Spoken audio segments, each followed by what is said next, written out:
Olá, aqui é Pai Dermes de Xangô em mais uma aula do nosso curso de Teologia, uma parceria entre a Tenda de Umbanda Caboclos de Bois e a Pirintra das Almas e o canal Saberes de Axé. Eu agradeço a todos vocês que estão acompanhando o nosso trabalho, a nossa proposta, a proposta do curso, a proposta do canal. Agradecer de modo especial a organização dos meus filhos, o pai pequeno Pedro de Ogum, a mãe pequena Luiz de Oxum, e hoje nós temos o nosso quarto encontro, que falará um pouquinho, o tempo é curto, né? Mas nós falaremos sim, a respeito de baianos, malandros, boiadeiros, marinheiros, ciganos, oriente e linha de cura. Socorro, Pai Dermes, cabe tudo isso em 30 minutos? Informações básicas. Algumas nós não abordaremos em virtude da diversidade, poderemos até citar, mas nos ateremos um pouco a alguns aspectos, inclusive alguns que nem sempre são abordados em estudos semelhantes. Na aula anterior, no encontro anterior, nós falamos um pouco da diversidade da compreensão das 7 linhas de Umbanda, pensamos principalmente nos orixás, embora evidentemente guias apareçam nessas 7 linhas, conforme abordado anteriormente, e aqui nós falaremos um pouco de algumas das linhas de trabalho, porque existem outras, em outras aulas nós trataremos delas, ok? A primeira linha nós vamos tratar, da qual nós vamos tratar, é a linha dos baianos, os baianos e as baianas. Então pensemos assim, antes de mais nada, imaginem a surpresa que foi a primeira incorporação de um baiano, não é? Os umbandistas mesmos não estavam acostumados. Então muita gente deve ter achado que era mentira, que era mistificação, e é com esse olhar que eu peço que nós olhemos também para novas linhas, chamemos assim, ou para a manifestação de outras entidades que não são tão comuns, ou hoje inauguram linhas, mas já trabalham agregadas a outras, como nós vamos ver aqui que acontece com algumas dessas linhas estudadas hoje, não é? E nós vamos perceber se essa incorporação, se essa entidade, se essa linha é mistificação, é uma grande bagunça, ou é algo sério de trabalho, pela qualidade, não apenas da incorporação, né? Não a qualidade apenas técnica, digamos assim, mas pelo conteúdo, aquilo que traz, se é algo positivo ou se é uma grande confusão, mensagens que separam em vez de juntar, mensagens que afastam a prática da caridade, que distanciam a Umbanda em sua diversidade da sua função primeira, não é? E antes disso, eu quero reforçar que os espíritos no astral, eles se valem de roupagens mediúnicas, se assim quiserem, roupagens específicas que traduzem individualidades e, ao mesmo tempo, traduzem também linhas de trabalho, como nós chamamos na Umbanda, essas roupagens fluídicas, melhor dizendo, mais do que roupagens mediúnicas, não é? Então, citamos sempre o exemplo do caboclo das 7 encruzilhadas, que, enquanto se apresentava como caboclo, dizendo, inclusive, que na sua última encarnação teve a alegria de ter nascido no que hoje chamamos de Brasil, etc. e tal, era dado a ser visto, era visto por um médium que tinha a mediunidade de evidência, como a sua penúltima encarnação, como o Frei Gabriel Malagrida. Então, dependendo das circunstâncias, os guias que se apresentam com essas roupagens fluídicas das linhas apontadas hoje e outras, vão se manifestar de outras formas também, porque inúmeras são as vivências, inúmeras são as roupagens. Isso daria uma discussão muito bacana a respeito de roupagem fluídica, de encarnações, de como, por exemplo, um ente querido vem a falecer e depois como ele se apresenta em sonhos, ou num centro espírita, ou num centro de Umbanda, ou numa psicografia, porque ele vai escolher determinada roupagem com a qual ele vai ser mais bem reconhecido. E quanto às linhas de Umbanda, essa roupagem tem a ver também com os instrumentos de trabalho, com a forma de trabalho. Um baiano não trabalha necessariamente igual a um preto velho, embora haja pontos em comum. O povo da Bahia é bastante conhecido por sua alegria. E o povo da Bahia traz também não apenas os chamados baianos e baianas, mas também aqueles que são chamados de cangaceiros e cangaceiras, que em alguns terreiros baixam, digamos assim, de uma forma separada. E na maioria baixam na linha dos baianos. Então, esses cangaceiros, essas cangaceiras, muitas vezes são, mas cangaceiro era bandido, cangaceiro promovia violência, não só o cangaceiro, muitas vezes os representantes também das instituições estabelecidas, religiosas, civis, militares. O importante é perceber que tudo aquilo que o cangaceiro aprendeu no cangaço, ele adapta e usa para o bem no plano astral. Assim é o cangaceiro, assim é o antigo policial, assim é o cruzado. Nós temos espíritos de cruzados que não necessariamente, ou melhor, na Umbanda de forma nenhuma, são contra, por exemplo, os muçulmanos, ou vão agredir os muçulmanos. Nós temos espíritos muçulmanos que não vão brigar com os judeus, que não vão brigar com espíritos de cruzados, e estão todos trabalhando pelo bem e pela luz. Então, precisamos tirar o preconceito para entendermos os baianos e os cangaceiros. Existe uma particularidade muito interessante, é de que não é uma regra geral, mas de que muitos espíritos que se manifestam como baianos, como baianas, foram, na verdade, babalorixás e ialorixás, ou até pais e mães de Umbanda, também até com essa nomenclatura, conforme o segmento, conforme a região. Então, é interessante perceber que todo esse conhecimento, não é? Volta e se expande, somados esses conhecimentos a outros conhecimentos, no plano astral, na manifestação dessas linhas. Muitos baianos são também quimbandeiros, ou seja, trabalham na chamada direita e na chamada esquerda. Nós teremos uma aula específica sobre a esquerda. Então, assim, os baianos, eles têm, e os cangaceiros lembram muito bem isso, o papel também de batedores. Eles vão abrindo caminhos para uma limpeza espiritual. Há pontos de baianos que falam de amarrar. E esse amarrar não é prender alguém, mas é imobilizar os espíritos e energias deletérios para que sejam, sempre se respeitando o livre-arbítrio, os espíritos sejam encaminhados. Se não quiserem, que sejam isolados, até mesmo por vezes aprisionados, num sistema para que se evitem confusões maiores do que provocadas em situações de obsessões ou outras um tanto quanto menores ou até mesmo maiores, né? Então, essas são algumas das funções dos baianos. Por trabalharem com o dendê, que é um dos seus elementos de trabalho, são associados também, principalmente, a nossa mãe Yansan, a orixá Yansan. Então, essas são algumas das características dos baianos que lembram muito da cultura não apenas baiana, mas nordestina de modo geral. Há variações, há situações assim que nós entendemos, e não podemos cair no estereótipo. Linha de baiano não é igual novela da Rede Globo quando aborda o Nordeste, principalmente a Bahia. Cria-se um sotaque extremamente artificial, situações extremamente artificiais. Não. Aqui nós estamos falando de espíritos que escolhem uma roupagem específica e que lembra essa roupagem alguns atributos tanto do povo de Axé, de modo geral, culto aos orixás e as religiões de terreiro de modo geral, a Bahia, o Nordeste, de modo mais amplo.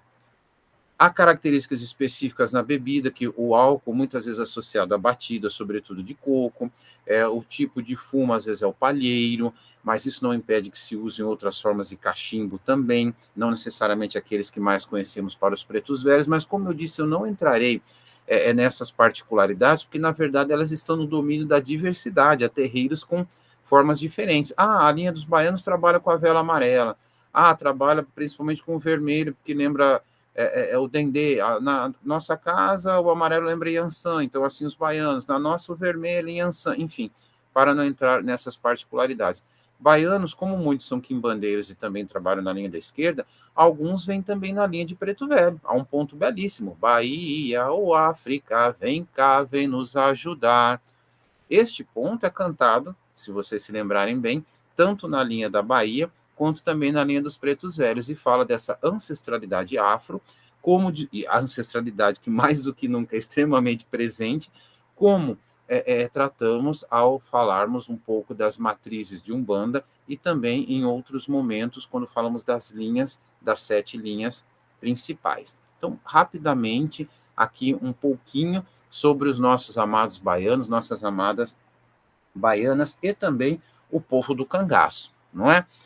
Já os boiadeiros, e é muito interessante porque nós encontramos na forma de expressão dos boiadeiros um falar que lembra muito algumas regiões do centro-oeste, não é? Brasileiro e também Minas Gerais, mas percorrendo terreiros, indo aqui, indo ali e visitando, e não necessariamente no sul do Brasil, nós encontramos às vezes boiadeiros que são espíritos que lembram os pampas, com sotaque gaúcho ou próximo do gaúcho.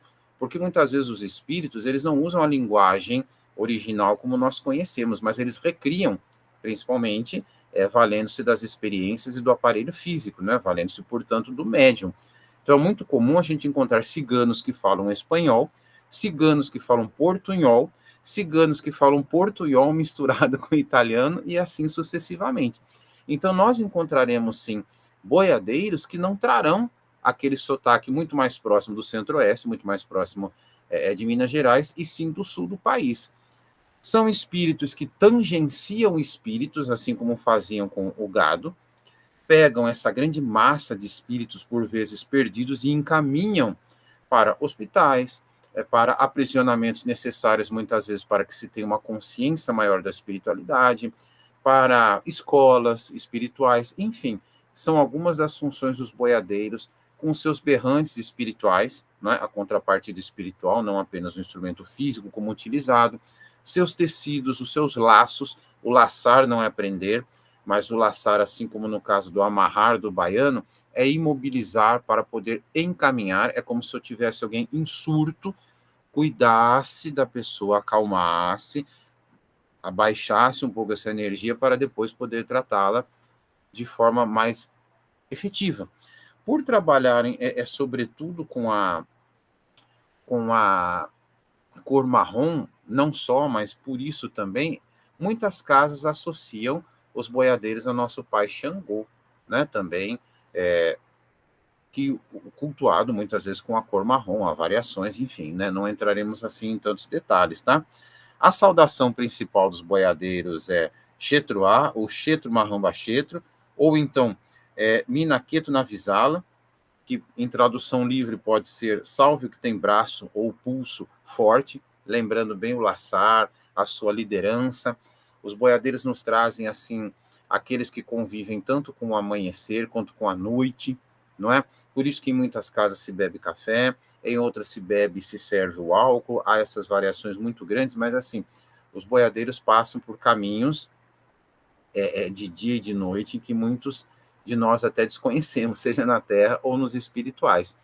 Passar por caminhos não é uma característica apenas de Exu e Pombogira ou de ciganos. Falamos disso há pouco a respeito dos baianos e cangaceiros, e agora falamos também dos nossos amados boiadeiros. Muitas vezes se valem também do elemento couro. O couro é um fundamento, seja a roupa, seja o chapéu, tecidos, como falamos. As suas comidas evocam muito esse Brasil rico nessa culinária que nós temos, do interiorzão. Então nós temos linguiça, muita coisa de feijão, alguns virados, o feijão tropeiro, abóbora, algumas farofas. A farofa já aparece nos baianos, principalmente a farofa de dendê. Aliás, aqui fica uma dica. No meu livro, o livro prático de feitiços, e fizemos um vídeo sobre isso já no canal Saberes de Axé, e lembro sempre que os feitiços aqui são todos para o bem, para a luz e para o respeito, e com respeito ao livre-arbítrio. Há uma seção apenas da cozinha sagrada da Umbanda, e lá vocês encontrarão pratos extremamente saborosos, de muita fé e de muito axé, inclusive para os nossos amados boiadeiros. Os marinheiros não são apenas marinheiros, nós temos marinheiros, nós temos jangadeiros, percorrendo muito terreiros, dando palestras. Por vezes alguém me pergunta, Pai Dermes, existe a linha dos piratas? A linha dos piratas ela pode se manifestar de forma independente, assim como existe Exu Pirata, que é uma outra situação, mas os piratas não são novidades na Umbanda. Nós temos marinheiros, nós temos capitães, nós temos marinheiros de água doce, marinheiros de água salgada, nós temos jangadeiros, jangadeiras, nós temos espíritos de afogados. Existem outras características de espíritos naturais que não entram aqui nessa discussão hoje. Haverá uma aula sobre elementais e, embora espíritos naturais não necessariamente sejam elementais, nós falaremos um pouquinho sobre isso. De qualquer forma, o que eu gostaria que vocês entendessem nesta abordagem sobre os espíritos chamados marinheiros, é que eles trabalham mesmo em terra. O nosso terreiro pode não ser próximo da água, Pai Dermes, nem do rio, nem do mar, mas eles trabalham com o elemento aquático, ou captando as energias da água, de um rio, de um lago, etc. e tal, e não apenas durante a gira, e não apenas durante a incorporação, ou pedindo um copo d'água com sal, vários elementos assim para fazer as suas mirongas, para fazer as suas limpezas, para adiantar os processos de cura, encaminhar os processos de cura. Por que os marinheiros balançam? Eles estão alcoolizados? Não. A vibração dos marinheiros, com o consumo ou não de álcool, depende de cada caso. Às vezes o álcool não é ingerido, mas ele está no ponto, como se diz, está ali com uma vela firmada, com um fumo, e o marinheiro balança da mesma forma, porque essa sua forma de expressão no corpo físico do médium produz a limpeza tanto do médium quanto do ambiente. É uma forma fluida de lidar com o elemento aquático. Assim os mais velhos nos ensinam, assim aprendemos. Não é embriaguez, não é um teatro no sentido pejorativo da palavra teatro, não. É uma forma de trabalho, assim como a baiana dança e sua saia circula, faz circular o axé, assim também a pombogira, assim também a cigana. São espíritos, evidentemente, de muita luz, e, claro, como dissemos na aula anterior, estão ligados à nossa mãe Iemanjá, todas as Iabás, sem dúvida, mas também, sem dúvida, a capitã maior, digamos assim, dessa linha, que é nossa mãe Iemanjá. Então, os marinheiros vêm nessa situação, principalmente ligados, como dissemos, à mãe Iemanjá. E lembrando, nós falamos marinheiros, mas não só. Existe uma forma específica, digamos assim, de encaminhamentos, que é levar toda a negatividade para o fundo do mar. Há orações que falam disso, inclusive orações de defumação, músicas, né, da chamada MPB, música popular brasileira. Então, a ideia é, os marinheiros levam para o fundo do oceano toda a maléfia, digamos assim, com o intuito de que as ondas tragam depois a energia positiva. É um verdadeiro gerador que é acionado de negatividade para a positividade. Como diz o seu Zé Marinho, que trabalha comigo, que tem a humildade de trabalhar com esse médium, às vezes se pega toda a maléfia, se leva para o fundo do oceano, que se coloca num baú, se passam 7 correntes, se colocam 7 cadeados, aí o filho vai lá e busca tudo de volta outra vez. Porque até os vícios, as dificuldades e as dores também são cíclicos, né? Eu penso assim, como advogado dos encarnados que eu sou. E também dos desencarnados. Às vezes a gente consegue tirar algumas algas, digamos assim, e outras ficam com o tempo, não é tudo de uma vez. Mas essa imagem que ele usa é muito verdadeira, porque às vezes a gente persegue aquilo que nos atrapalha. Então fica a lição aí, tá? Seja nas grandes ondas, seja na marola, que nós tenhamos o equilíbrio sempre, né? As saudações variam, porque existem casos em que fala é da marinha meu pai, é da marinha minha mãe, se for uma marinheira, uma jangadeira, é do mar. Alguns, além de cap, porque alguns usam cap, também se valem de redes, se valem de outros elementos, porque aquilo ajuda, são elementos, são instrumentos, assim como cada guia tem, alguns guias usam velas, enfim, e alguns usam outros elementos associados à linha, que são para a limpeza, não são folclóricos, não é uma forma de placebo, não é para fazer, repito, teatro no sentido negativo, no sentido pejorativo. É claro que tudo deve ter equilíbrio. É claro que numa casa espiritual, o médium vai confirmar se realmente o guia precisa daquele instrumento, daquele elemento, e se aquela casa trabalha daquela forma. Porque às vezes o guia pede, mas não é o fundamento da casa. Então é preciso haver uma negociação, é preciso haver um equilíbrio com relação a isso, não é? Ah, nossos amados ciganos, nossas amadas ciganas, sem dúvida nenhuma, no topo da pirâmide, Santa Sara Kali, para alguns Santa Sara Kali, a padroeira do povo cigano. O povo cigano, né, são os filhos do vento. O povo cigano tão discriminado, tão maltratado, associado a roubos, associado a toda sorte de mistificação, de enganação.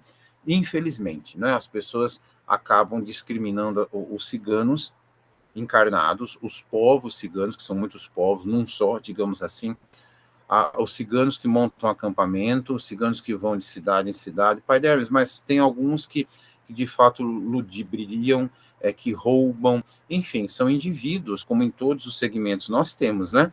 Não necessariamente eu vou associar isso a um povo, e que dirá quando nós jogamos para o plano espiritual.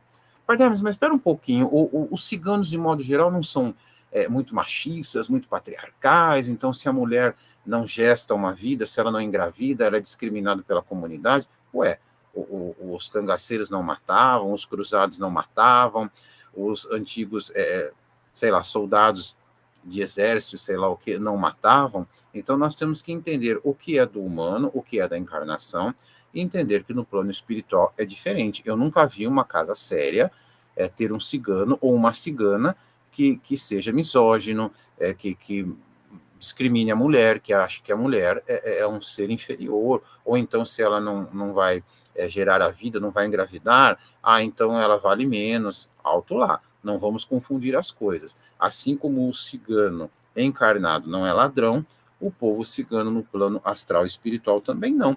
É uma linha que se agregou à Umbanda, porque os espíritos ciganos sempre iluminaram os povos, assim como outras linhas, claro. Nós vamos falar da linha médica. A linha médica não é exclusividade da Umbanda, aliás, Preto Velho também não é, Caboclo também não é. É o argumento de quem diz, inclusive, já falamos sobre isso, que o 15 de novembro de 1908 não é o nascimento oficial da Umbanda. Não vou fazer aqui mais nenhuma colocação sobre isso, porque já temos vídeos anteriores e voltaremos a esse assunto num diálogo muito franco, muito bonito, que considera o 15 de novembro de 1908, sim, o marco, o início como instituição, como organização de uma religião chamada Umbanda, sem jamais negar manifestações mediúnicas desses guias citados e de outros também. Então, o povo cigano, nem sempre na Umbanda, ele foi recebido como uma linha à parte. Existem casas, inclusive, que o povo cigano só vem na esquerda. E aí as pessoas acabam associando o povo cigano, a linha cigana, à esquerda. Quando, na verdade, eles vêm na esquerda e na direita, vêm onde tem que vir. Algumas casas também não trabalham separadamente a linha do Oriente, mas agregam ao povo cigano. Já chegarei à linha do Oriente daqui a pouco. Então é muito comum algumas entidades específicas que seriam mais da linha do Oriente virem na gira, quando tem gira cigana, hoje é a linha cigana que vem, embora não seja especificamente essa entidade da linha cigana, mas ela acaba sendo incorporada assim como o cigano não é necessariamente Exu ou Pombogira, mas vinha ou vem na esquerda, dependendo do templo, da tenda, do centro, chamem como quiserem. Pai Dermes, mas tem também Exu cigano, tem também Pombogira cigano, claro que tem. A dona Sete Sais, que trabalha comigo, uma pombogira cigana, não é? Nós aprendemos em muitas linhagens, isso também varia de fundamento de casa para casa, que Marabô, Exu Marabô, não é um cigano, mas o Exu Marabô é o rei das ciganas e dos ciganos, né? Mas principalmente das ciganas. Então, existem regências, eu aprendi principalmente das ciganas, não quer dizer que ele não seja dos ciganos. Então, são regências, são variações que nós temos. E como que trabalham os ciganos, seja na direita, seja na esquerda? Trabalham principalmente pela alegria, pela fartura, pela prosperidade, pelo amor. Isso não tem nada a ver com amarração, começa com o amor próprio e com o equilíbrio nas relações, sempre em respeito ao livre-arbítrio de quem está aqui à frente de um cigano rezando ou numa gira e das outras partes envolvidas também. A fartura e a prosperidade que não é apenas material, atenção, apenas, mas ela é também, porque nós precisamos do pataco para estudar, para comer, para trabalhar. Então, infelizmente, já discutimos isso em outros encontros, as pessoas às vezes acham que o caminho espiritual não precisa do material. Então, tá bom, como é que nós vamos comprar vela? Inclusive para o cigano. Então, nós precisamos ter esse equilíbrio. E os ciganos nos ajudam isso, e não ajudam a ter apego, não. Porque os provérbios ciganos, a sabedoria cigana nos ensinam que cai da carroça, não pega de volta, não. Carregue tudo que é seu, não é? Dá bem a ideia de nomadismo, né? Eu ter, principalmente nas saias, as ciganas, as joias, tudo que é muito importante eu carrego comigo, porque eu estou andando o tempo todo. Muitos ciganos fugiram de países por perseguições políticas e religiosas e tentaram trazer seus pertences, então é uma lição de muita resistência aí, né? Eu carrego comigo o que é mais valioso, tudo bem. E a outra lição é, se eu estou na carroça, tem a imagem da carroça, aquilo que caiu eu não pego de volta. Então, uma grande lição de desapego. Quem acha que os ciganos ensinam a pessoa a ser presa ao material não entendeu a lição dos ciganos. E aqui eu quero fazer uma breve reflexão, porque eu não vou me estender tanto em virtude do tempo da aula, o tempo do encontro. Mas há um ponto em que as pessoas às vezes brigam, né? Ganhei uma barraca dela, ganhei uma barraca velha, ganhei uma barraca bela, como é que é? depende de cada casa. Ganhar uma barraca dela é da cigana. Ganha uma barraca bela com todo o seu esplendor, seja como for, nova ou velha. Ganha uma barraca velha, nem por isso ela vale menos, pelo contrário, pelo princípio da temporalidade, pelo princípio da senioridade, aquilo que é velho tem mais axé, desde que cultivado, né? Desde que alimentado. E não importa se é bela, se é dela ou se é velha. O que é meu é da cigana, o que é dela não é meu. É isso que importa, tá? Nessa reflexão, os pontos têm variações de casa para casa, de época para época, enfim. É importante a gente entender a sua essência. Então, eu canto com a maior tranquilidade onde eu estiver, dela, bela, velha, e se houver uma outra versão que eu não conheça, desde que ela seja legítima, seja de paz e de amor, é claro que eu vou cantar, não é? Então, nós temos a saudação principal, Oribabá, mas a principal mesmo é Optia ou Optcha, depende também da região. E os instrumentos dos ciganos são muito interessantes, porque eles usam, além de velas, moedas, fitas, alguns e algumas usam cartas, não necessariamente para se fazer o oráculo, às vezes sim, outras montagens, outras linhagens, outras interpretações, às vezes só usam mesmo como elemento leques. Como que a cigana não usa leque? A não ser que não seja um instrumento daquela cigana específica, né? Mas com todo o seu fundamento, não é só para se abanar, não é só por questões de beleza. No grupo do WhatsApp eu vou encontrar, porque eu perdi a referência, um vídeo belíssimo de uma senhora idosa espanhola explicando todos os sinais, todos não, que são inúmeros, né? Mas o quanto o leque comunica e comunicava na juventude dela, para marcar um encontro com o namorado, para passar o horário do encontro, o local do encontro, com o mexer de leques. Então é uma sabedoria fantástica que às vezes a gente não tem, não é? Para abrir parênteses culturais, e que os ciganos e ciganas trabalham, evidentemente, de uma maneira espiritual, uma limpeza, não é um simples abanar, não é porque o terreiro está quente, né? Então aqui nós temos os ciganos, as ciganas, salve nossa Santa Sara.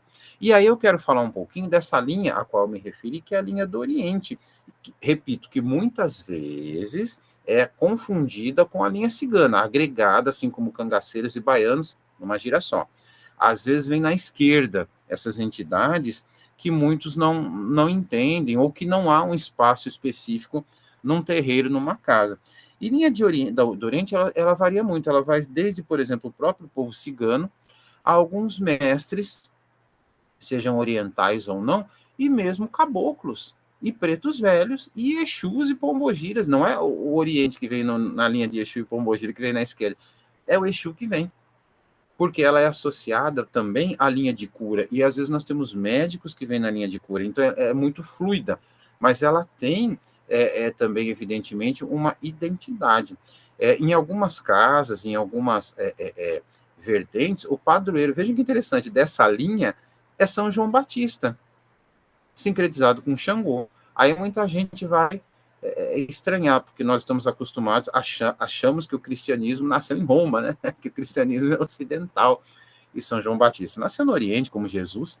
Então, é uma referência dessa firmeza, São João Batista, Xangô, qualidade específica de Xangô, muitas vezes rege essa linha, em algumas casas, em alguns segmentos. Se não for na sua, se não for na minha, respeitemos a diversidade, mas nessa história e realidade da diversidade, nós aprendemos muito e aprendemos a respeitar, não é?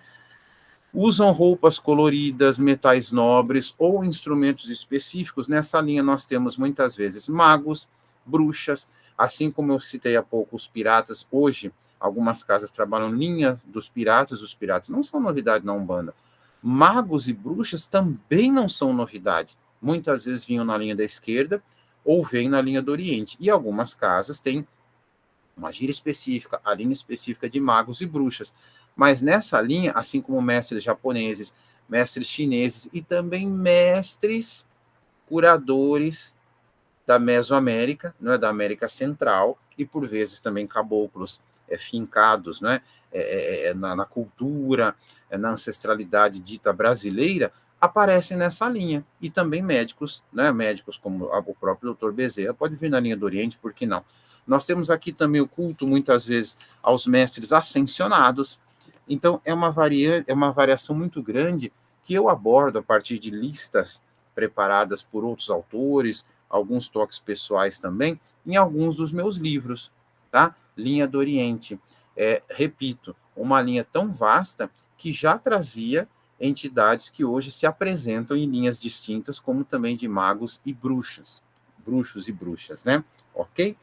E a linha de cura? A linha de cura é muito interessante, porque a princípio nós pensamos só no Dr. Bezerra, só no Dr. Fritz, ou em médicas também, doutora Maria Lúcia, tem tantas vertentes. Aqui em Piracicaba, o doutor Alfredo Cardoso, que foi uma grande liderança espírita, enfim, uma infinidade de médicos orientais. Eu tenho a alegria de trabalhar não apenas com o Dr. Bezerra, mas também com um médico indiano chamado Dr. Satyananda, que pouco vem, mas vem, trabalha com cromoterapia e tem uma série de técnicas. Então, assim, a linha de cura, ela vai trazer os médicos, de modo geral, sejam brasileiros, alemães, indianos, né, quais sejam, medicina oriental, também trazem caboclos, também trazem curadores.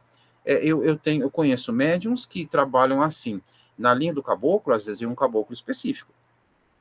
Pode ser um caboclo, uma cabocla, ou os dois, né? Ou a pessoa às vezes trabalha com os dois, um incorpora, o outro não, ou os dois incorporam, não incorporam na mesma gira, isso independe. Mas, a despeito disso, tem um outro caboclo dito curador, não é assim que se apresenta assim, apresenta com outros nomes, não importa, que vem na linha de cura. Não vem no dia da gira de caboclo, geralmente, vem só no da linha de cura.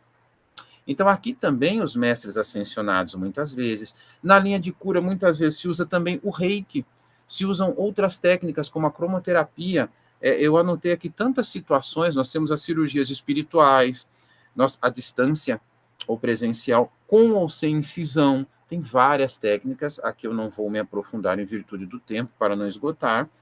Nós temos a cirurgia perispiritual, a fluidoterapia, a homeopatia, o reiki que eu já citei, a visita espiritual nos domicílios, a água fluidificada também nos domicílios, e pode ser por meio da incorporação, o trabalho mediúnico, da intuição, da psicografia, inclusive com receitas, tá?